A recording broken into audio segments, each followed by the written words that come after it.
Hi guys, welcome to cricket Venkatesh. SRH team ఆలస్యంగా ఫామ్లోకి వస్తున్నట్టుగా ఉంది. అంటే too late, this was too late in the day, but still ఒక విజయం, వాళ్ళ ఫోర్త్ విన్ వాళ్ళు నమోదు చేస్తున్నారు మ్యాచ్ నెంబర్ 61. కానీ ఎంకిపెళ్ళి సుబ్బి చావుకు వచ్చినట్టుగా ఎస్ఆర్హెచ్ రిసర్జెన్స్ లక్నోకి చాలా డేంజర్గా పరిణమించింది. లక్నో మస్ట్ విన్ మ్యాచ్ లక్నోకి ఇది. వాళ్ళు చివరి 3 మ్యాచ్లు గెలవాలి, కానీ ఆ చివరి 3 మ్యాచ్లో ఫస్ట్ మ్యాచ్లో ఓడిపోయారు. అండ్ ఓడిపోవడంతో వాళ్ళు they are out of the reckoning for play ఆఫ్స్లో వాళ్ళకి ఛాన్స్ లేకుండా పోయింది. నాక్అవుట్ అయిపోయారు వాళ్ళు కూడా. 5th team to be knocked out of this tournament. So SRH రాచపీనక ఒంటరిగా వెళ్ళదు అన్నట్టుగా తమతో పాటు లక్నోను కూడా వెంట తీసుకెళ్లారు. But it was super chase by SRH thanks to that man Abhishek Sharma once again చాలా ఇంప్రెసివ్గా బ్యాటింగ్ చేశాడు. నేను మిడ్ ఇన్నింగ్స్ అప్పుడు ఒక ట్వీట్ చేశాను, ఏదో నాకు గొప్ప చెప్పుకుంటాను కాదు, నాకు అనిపించింది ఎందుకో గట్ ఫీల్ ఉంటుంది కొన్నిసార్లు. 206 చేజ్ చేయాలంటే అభిషేక్ శర్మ కనుక ఒక ఎక్స్ప్లోజివ్ స్టార్ట్ ఇస్తే ఖచ్చితంగా చేయగలరు అని చెప్పి నాకు అనిపించింది. Abhishek Sharma is in that kind of form of late. So అలాగే అతను ఒక బ్రహ్మాండమైన ఎక్స్ప్లోజివ్, అంటే మరొక బ్రహ్మాండమైన ఎక్స్ప్లోజివ్ స్టార్ట్ అతను ఇచ్చింది. 20 బాల్స్లో 59 చేశాడు, 295 స్ట్రైక్ రేట్, 6 సిక్సర్లు బాధేశాడు. సో ఆ ఇన్నింగ్స్ దెబ్బకి లక్నో మ్యాచ్ ఓడిపోయింది అండ్ టోర్నమెంట్ నుంచి కూడా ఇంటికి వెళ్ళిపోయింది.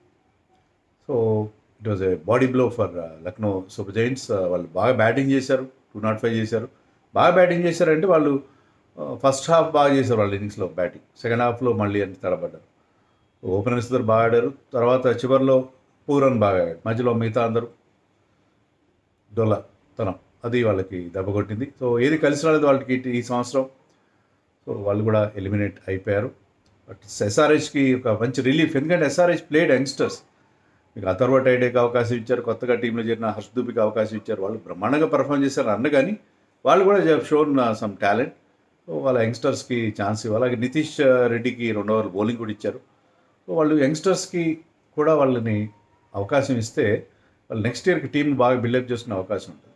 Done well. And Kamindu Mendis also batted brilliantly.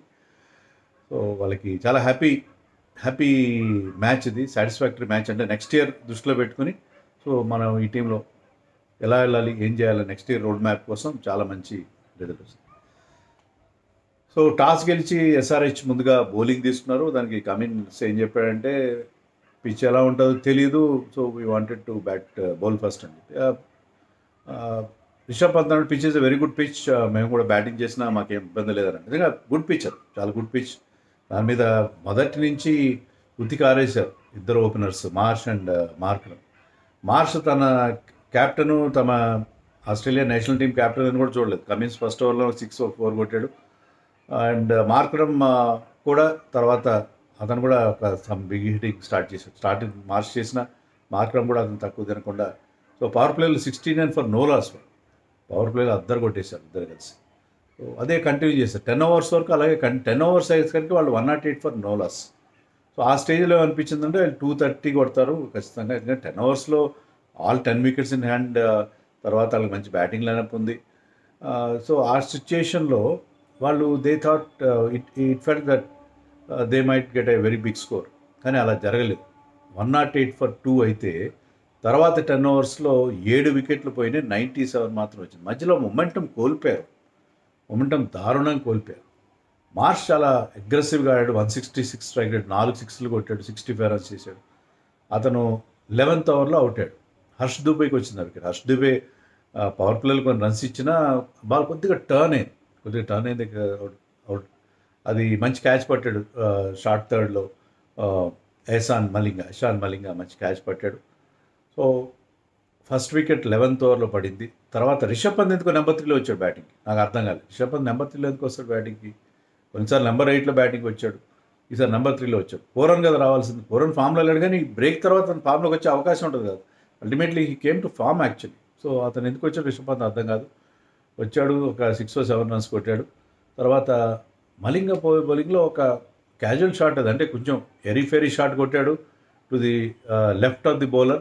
కానీ మలింగ బౌలింగ్ ఫాలో త్రూలో ఇటు సైడ్కి వస్తాడు, కానీ అదర్ సైడ్కి తన రాంగ్ సైడ్ లెఫ్ట్ సైడ్కి వెళ్ళి రెండు చేతులతో ఆ క్యాచ్ని కళ్ళు ఇలా అంత మురళీధరన్లా కళ్ళు విప్పారిన కళ్ళతో అతను అంటే అంత కాన్సన్ట్రేటెడ్గా ఆ క్యాచ్ని అతను పట్టుకున్న catch it's wonderful catch, wonderful catch అది. అన్ఫార్చునేట్ ఫామ్లో లేని ప్లేయర్స్కి ఇలాగే జరుగుతుంది. ఫామ్లో లేని ప్లేయర్స్కి ఒక అద్భుతమైన క్యాచ్కి అవుట్ అవుతుంది. అలాగే పాపం రిషబ్ పంత్ ఆ క్యాచ్ కొట్టాడు. బట్ అతను నెంబర్ 3లో రావడం నాకు ఎందుకో నాకు అర్థం కాలేదు. సో పూరన్ వచ్చాడు. పూరన్ వచ్చినా కూడా స్టార్టింగ్లో ఆ ఇషాన్ మెల్లింగ్ ఆ క్యాచ్ తర్వాత ఈ బౌల్డ్ అంటే ఆ క్యాచ్ ఇన్స్పిరేషన్ ఏంటో ఈ bowled beautiful spell and he is pick up the bowlers. 4 ఓవర్స్లో 28 రన్స్ మాత్రం ఇచ్చాడు.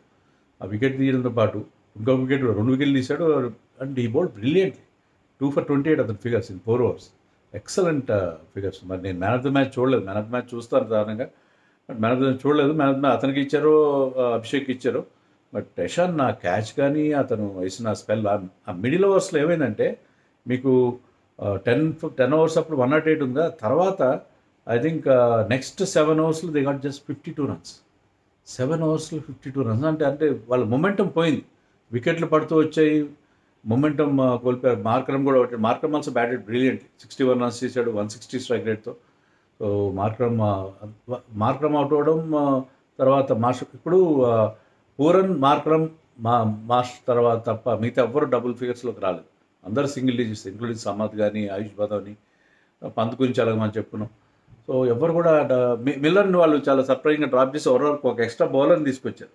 సో బ్యాటింగ్ వీకెండ్ మిల్లర్ ఉంటే బాగుండేదేమో మరి ఏంటో. బట్ వాళ్ళకి ఏంటంటే ఆ లాస్ట్ 10 ఓవర్స్లో వాళ్ళకి 97 రన్స్ మాత్రం వచ్చి 7 వికెట్స్ పోయి. సో అక్కడ they lost the moment. So 205 was not enough on that pitch was playing beautifully. అలాంటి పిచ్ మీద పూరన్ లాస్ట్లో బిగ్ హిట్టింగ్ చేశాడు, 45 ఆఫ్ జస్ట్ 26 బాల్స్. సో అతను చేయడం వల్ల 200 వచ్చింది. లాస్ట్ 2 ఓవర్స్లో 35 రన్స్ వచ్చాయి. లేకపోతే వాళ్ళు ఏంటంటే దేవర్ 170 after 18 overs.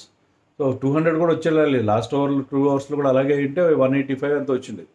Pooran big hitting వల్ల లాస్ట్లో వాళ్ళకి ఆ 35 రన్స్ వచ్చి లాస్ట్ 2 ఓవర్స్లో. Last over bowled by Nitish Reddy, దాంట్లో దే లాస్ట్ 3 వికెట్స్ యాక్చువల్, అంటే 2 run outs including Nicholas Pooran. But it is an eventful over. దాంట్లో వైడ్లు ఉన్నాయి, బౌండరీలు ఉన్నాయి, 6లు ఉన్నాయి. But they got 16-17 runs, 16-18 runs అని వచ్చినాయి.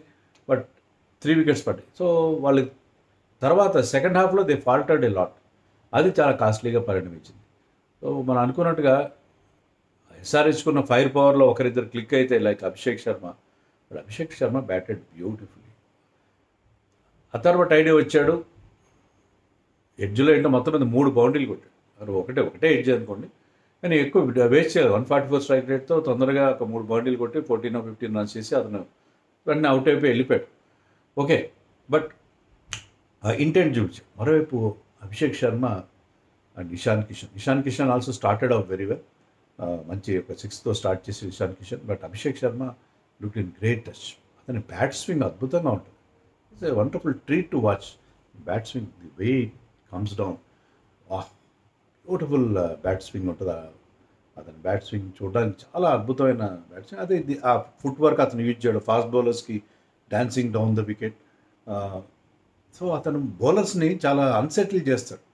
అతను చాలా అన్ప్రెడిక్టబుల్గా ఉంటుంది. అతను కొన్నిసార్లు క్రీజ్లో ఉండి డీప్గా వెళ్ళి 6లు కొడతాడు, కొన్నిసార్లు బయటికి దూసుకొచ్చి 6లు కొడతాడు, కొన్నిసార్లు డౌన్ ద వికెట్ వచ్చినా కూడా ఈ just place it for single. So బౌలర్స్ని అన్సెటిల్ చేయడం అంత తెలుసు అతనికన్నా. ఎబిలిటీ, ఆ 6 హీటింగ్ ఎబిలిటీ, 6 సిక్సర్లు కొట్టాడు. సో దాంతో ఏంటంటే అతను చేసిన 59 చాలా crucial. Ishan Kishan was playing pedestrian. అతనికి సపోర్ట్ ఇచ్చాడు, బట్ ఇట్ వాజ్ ఒక పార్ట్నర్షిప్ బిల్డ్ చేశాడు. ఎందుకంటే పార్ట్నర్షిప్ బిల్డ్ చేశాడు. అతనంతా when his partner was going berserk, ఇతను అంత అగ్రెసివ్గా ఆడాల్సిన అవసరం లేదు. సో ఆ రకంగా అతను చాలా మెచ్యూర్డ్గా ఆడాడు. ఇషాన్ కిషన్ ఒక 30 ఎంతో చేశాడు. But 35 of 28, 125 strike rate. But still it was a good నాక్ అండర్ ది సర్కమ్స్టాన్సెస్. సో వాళ్ళిద్దరు అవుట్ అయిన తర్వాత దిగ్వేష్ రెడ్డి బౌలింగ్లో పెద్ద షాట్ కొట్టపై అవుట్ అయ్యాడు అభిషేక్. క్లాసన్ వచ్చాడు. క్లాసన్ తర్వాత కమిందు మెండిస్ని పంపించడం మంచి పని చేశారు. ఇంకా Kamindu Mendis run rate Abhishek Sharma knock తర్వాత run rate was very much under control. So Kamindu Mendis ఏంటంటే పవర్ హిట్టర్ కాదు కానీ సాలిడ్గా ఆడతారు. So and Klaasen also Klaasen కూడా చాలా అగ్రెసివ్గా ఆడే బ్యాట్స్మెన్, కానీ he waited for the loose ball. అతను అన్నెసరీ బిగ్ హిట్స్, ఎందుకంటే ఇషాన్ కిషన్ ఎలా కొట్టాడు, దిబేష్ రాఠీ లాంటి ఒక మంచి ఎఫెక్టివ్ బౌలర్ని రివర్స్ స్వీప్ కొట్టబోయాడు, అవసరం లేదు. Digvesh Rathi can play him out actually. అలాంటప్పుడు క్లాసన్ చాలా కేర్ఫుల్గా స్పిన్నర్స్ మీద కూడా ఇక్కడ అటాక్ చేయాలి. స్పిన్నర్స్ మీద అటాక్ చేసిన అభిషేక్ శర్మ రవి బిష్ణు ఒక ఓవర్లో 4 సిక్సర్లు కొట్టేశాడు. సో అక్కడ మొత్తం అది I think that was the 8th over of the innings. అక్కడ మొత్తం మొమెంటం పూర్తిగా సన్ రైజర్స్ షిఫ్ట్ అయిపోయింది. Run rate was very much under control. అందుకే క్లాసన్ పెద్ద బిగ్ హిట్స్ కోసం వెళ్ళలేదు, లూజ్ బాల్ వస్తే పనిష్ చేశాడు. స్టిల్ ఈ స్ట్రైక్ రేట్ వాజ్ 167, 47 చేశాడు Klaasen. But he played very very mature innings. And coming Mendis కూడా చాలా he blended caution with aggression. Singles, twos తీస్తున్నాడు. మధ్యలో ఒక ఓవర్లో, ఒక పర్టికులర్ ఓవర్ ఫ్రమ్ దిగ్వేశ్వర్ ఆర్టిస్ట్ లాస్ట్ ఓవర్లో వరుసగా 3 4 కొట్టాడు. చాలా అద్భుతం, మంచి టైమింగ్తో కొట్టిన షాట్స్.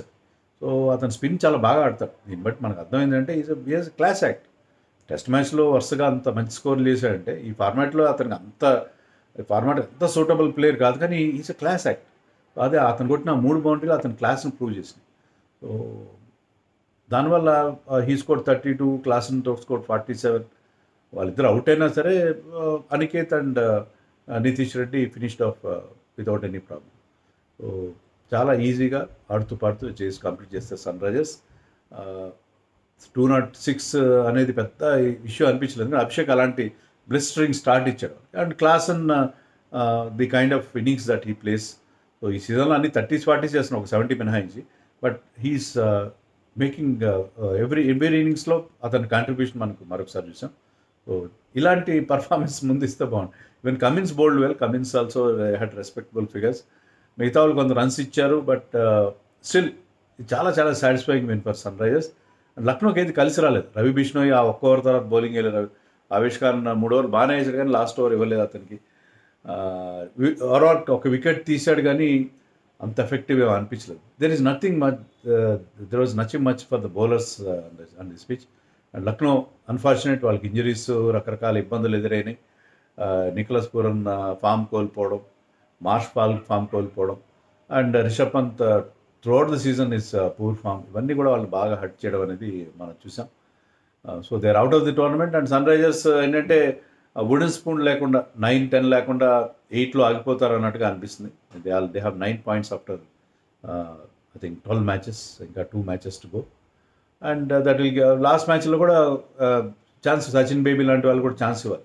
ఛాన్సెస్ నెక్స్ట్ సీజన్కి యంగ్స్టర్స్ ఎలా పర్ఫామ్ చేస్తారనేది చూస్తే బాగుంటుంది. Even they should try Rahul Chahar also.